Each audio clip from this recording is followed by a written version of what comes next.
বন্ধুরা, আমি তোমাদের প্রিয় নেহা দিদি চলে এসেছি নতুন একটি মা ও ছেলে নিয়ে। আজকের গল্পটি শুনলে তোমাদের পাইপ দিয়ে ঝরনার মতো পানি বের হয়ে যাবে। আর হ্যাঁ, তোমরা যারা আমার ইমো নাম্বার চাও তারা আমার চ্যানেলটি সাবস্ক্রাইব করে রাখো।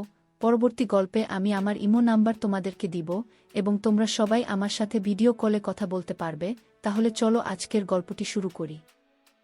আমার ভাসুর মানে আমার স্বামীর বড় ভাই আমার স্বামীকে কৌশলে বিদেশ পাঠিয়ে দেয়। আর আমার স্বামী তার বড় ভাইয়ের কথা কিছুতেই অমান্য করেনি, তাই সে বিদেশ চলে গেল। তারপর বাড়িতে আমি আর ভাসুর থাকি। একদিন রাতে ভাসুর বলল, আমার পায়ে খুব ব্যথা করছে, আমায় একটু মেসেজ করে দিবে। ভাসুরের এটা ছিল মিথ্যা অভিনয়। আমি ভাসুরের চিৎকার শুনে আমি তার পায়ে মেসেজ করতে গেলাম। তারপর ভাসুর দরজা লক করে দিল। তারপর আমার সাথে যা ঘটেছিল তা শুনলে তোমাদের মাথা গরম হয়ে যাবে। তাহলে গল্পটা বলি। আমি ঢাকায় স্বামী, শাশুড়ি, ভাসুরের সাথে থাকি। আমার স্বামী আর ভাসুর ব্যবসা করে। শাশুড়ি প্রায় অস্ট্রেলিয়ায় থাকতে যান ওনার বড় মেয়ের কাছে। এখন মূল সমস্যাটা বলি। আমার স্বামী আমাকে নিজে পছন্দ করে বিয়ে করতে চেয়েছিল, কিন্তু আমাদের পরিবারের সাথে তাদের আর্থিক অবস্থা মেলে না। আমরা মধ্যবিত্ত, তারা ধনী, বলে কেউ রাজি ছিল না। তখন আমার ভাসুর সবাইকে রাজি করান, তবে আমার প্রতি তার অনুরোধ ছিল যেন উনার বাচ্চাকে আমি দেখাশোনা করি। ভাসুরের একজন মালয়েশিয়ান বউ ছিল, সে 1 বছরের বাচ্চাকে রেখে ডিভোর্স করে চলে যায়।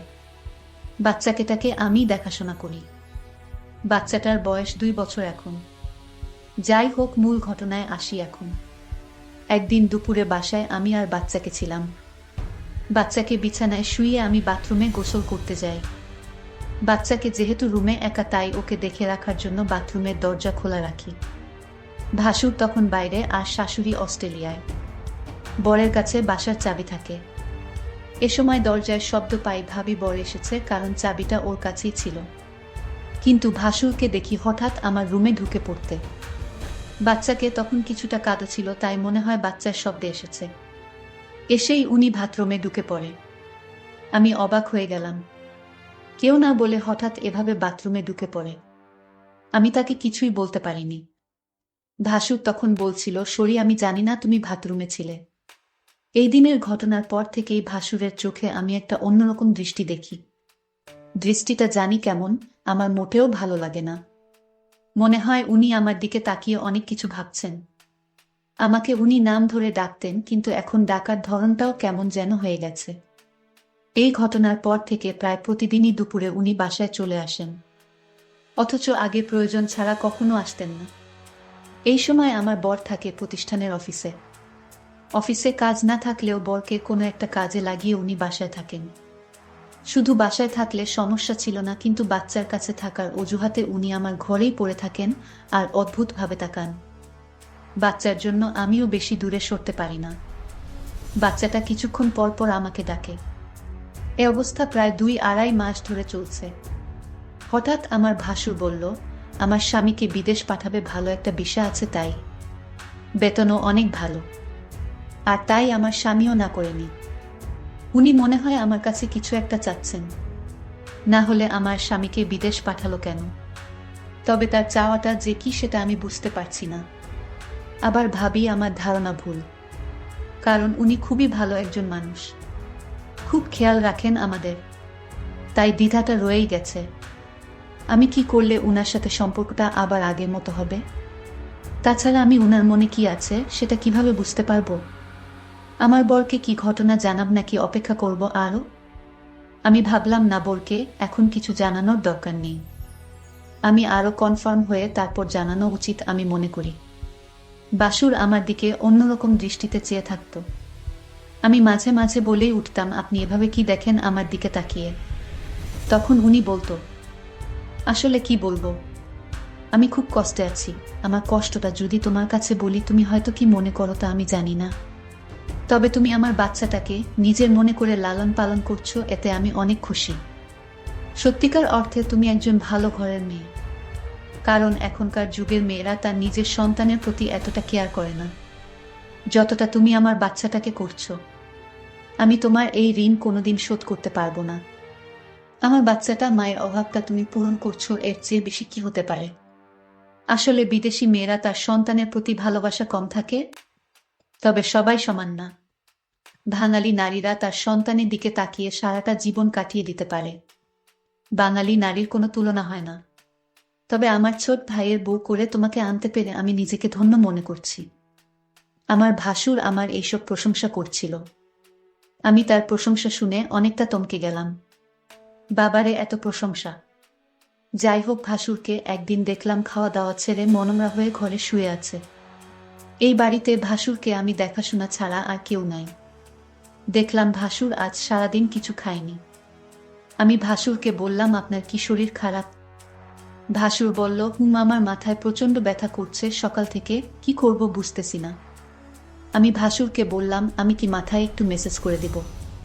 মেসেজ করে দিলে হয়তো ব্যথাটা কিছুটা কমে যাবে। ভাসুর আমার মেসেজের কথা শুনে অনেকটা খুশি হলো। সে চেয়েছিল তার মাথায় মেসেজ করে দিই। আমি ভাসুরের মাথায় মেসেজ করছিলাম, এমন সময় সে বলল, দেখো, তুমি মেসেজ শুরু করতেই আমার ব্যথাটা অনেকটা কমে গেছে। তোমার হাতে কি জাদু আছে নাকি? আমি তার কথা শুনে কিছুটা অবাক হলাম। আমি বললাম, মেসেজ করে দিলে এমনই ব্যথা কমে যায়। এখানে হাতের জাদু বলতে কিছু নেই। মেসেজ করলে ব্যথা কমে যাবে, এটাই স্বাভাবিক। ঠিক আছে, তোমাকে অনেক ধন্যবাদ মেসেজ করে দেওয়ার জন্য। আমার মাথা ব্যথা কমে গেছে। কিন্তু ভাসুরের মাথা ব্যথা ছিল না। মাথা ব্যথার অভিনয় করেছিল আমার সাথে। আমি এটা বুঝতে পারি আমি যখন তার রুম থেকে বের হই। তখন সে একা একা বলছিল।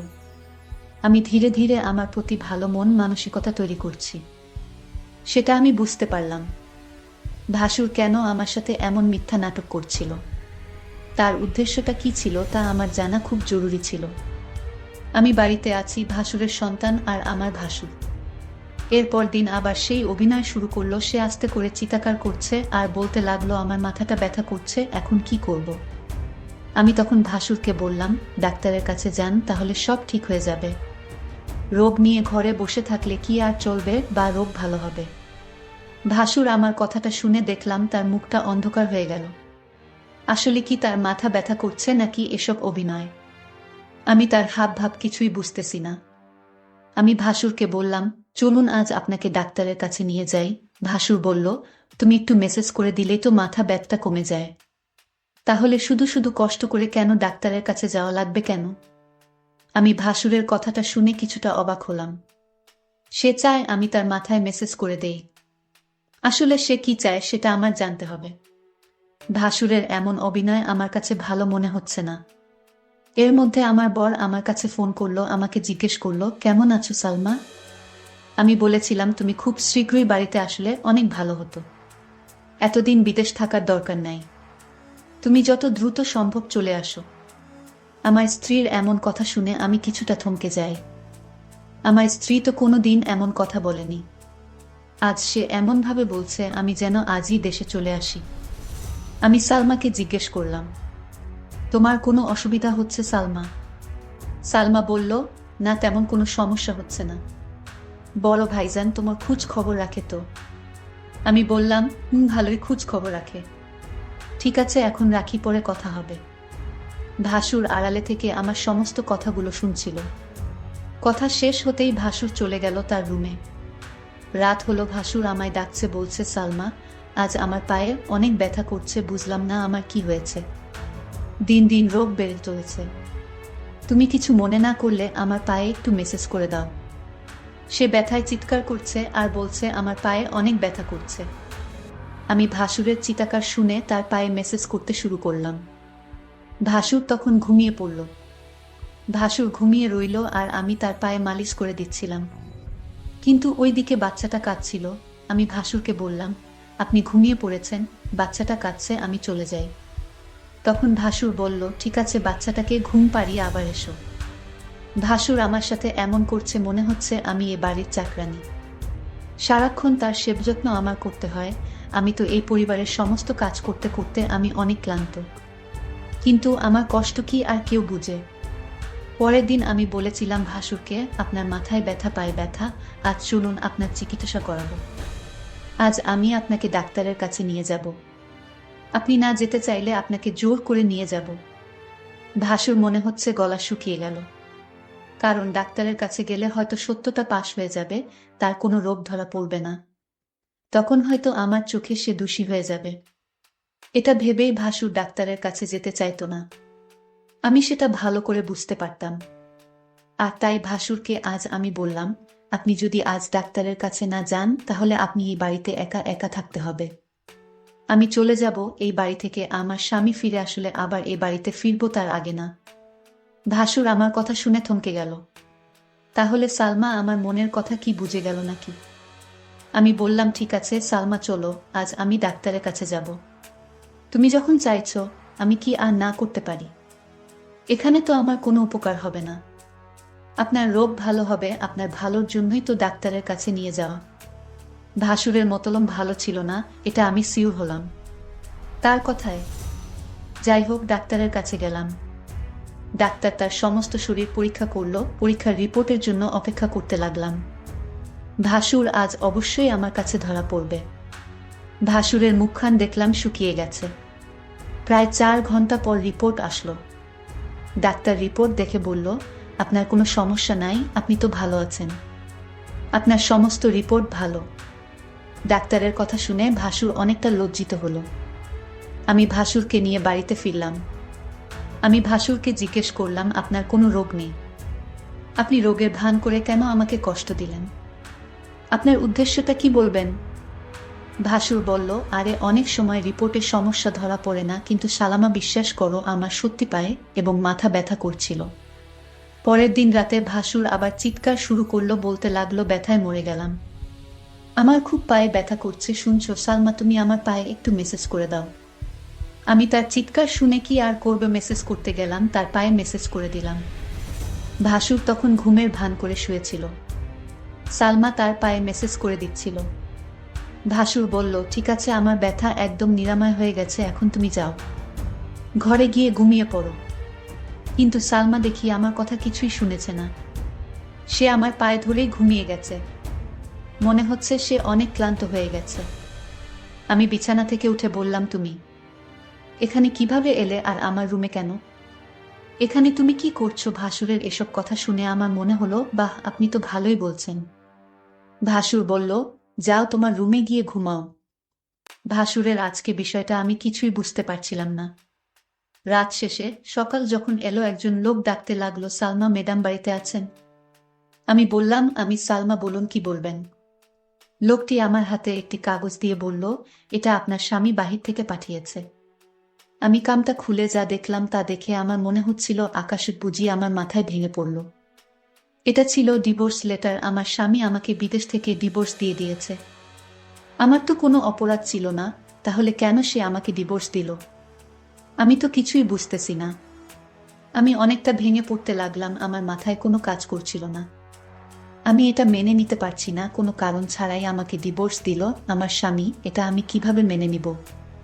কিন্তু হঠাৎ আমার ইমোতে আমার স্বামী একটা ভিডিও সেন্ড করে পাঠালো। ভিডিওটা দেখে আমার মাথা ঘুরে গেল। ভিডিওটা তো আমি যখন ভাসুরের পায়ে ব্যথা ছিল তখন মেসেজ করছিলাম সেই ভিডিও। আমি ভিডিওটা দেখে চমকে গেলাম। আমি ভাসুরের উপকার করলাম আর ভাসুর কিনা আমার স্বামীকে ভুল ধারণা দিল। কেন সে এটা করল? আমি ভাসুরের রুমে গিয়ে ভাসুরকে বললাম, আপনি কি মানুষ না অন্য কিছু? আপনি কিসের জন্য আমার সংসারটা ভেঙে দিলেন একটা মিথ্যা নাটক করে? আমার মন তো সহজ সরল ছিল। আমি কিছুটা বুঝতে পারছিলাম, কিন্তু আমি তা আপনাকে বলিনি, কারণ আমি আপনাকে সম্মান করি তাই। আর আপনি সম্মানের এই প্রতিদান দিলেন। ভাসুর তখন দরজা লক করে দিল। আমি বললাম, দরজা লক করলেন কেন? সে বলল, একটু পরে সবই বুঝতে পারবে। ভাসুর তখন আমার পায়ে এসে পড়ল আর বলল, তুমি আমায় ক্ষমা করে দাও। আমি যা করেছি আমার সন্তানের জন্য করেছি। আমি চেয়েছি তুমি আমার সন্তানের জন্মী হও। আমার সন্তানকে তুমি যেভাবে লালন পালন করছো, এতে আমি অনেক খুশি। আমি চাই তুমি আমার হয়ে সারা জীবন থাকো। আর তাই তো আমি এটা করেছি। নিজের সন্তানের জন্য সকল বাবা মা সবকিছু করতে পারে। আমাকে তুমি ক্ষমা করে দিও। তারপর আমার কিছু করার ছিল না। আমি ভাসুরের সন্তানের দিকে তাকিয়ে তার কথা মেনে নিলাম। কিন্তু ওই দিকে আমার স্বামী একটা বিদেশি মেয়েকে বিয়ে করে বাড়িতে নিয়ে আসলো। বন্ধুরা, আজকের গল্পটি কেমন লাগলো তা অবশ্যই কমেন্ট করে জানাবেন। ধন্যবাদ।